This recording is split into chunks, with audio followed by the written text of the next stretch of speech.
Merkasti tónlistaviðburðurinn var á Neva þegar gríska söngkonan Kelína sótti Íslendinga heim og héldi tónleika við stormandi undirtektir.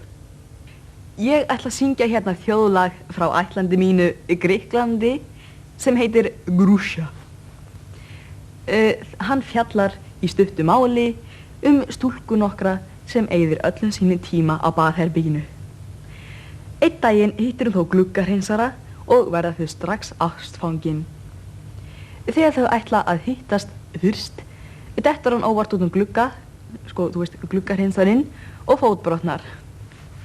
Þegar hann ætla svo loks að heimsækja hann á sjúkrahúsið með konfektkassa, hrasar hann óvart hann og elur hún stúlkubarn. Þetta stúlkubarn á síðar eftir að verða mikill örlagavaldur í lífi þessara para. Það heitir Grúsja. Grúsja, grúsja, grúsja, grúsja, grúsja, grúsja, grú.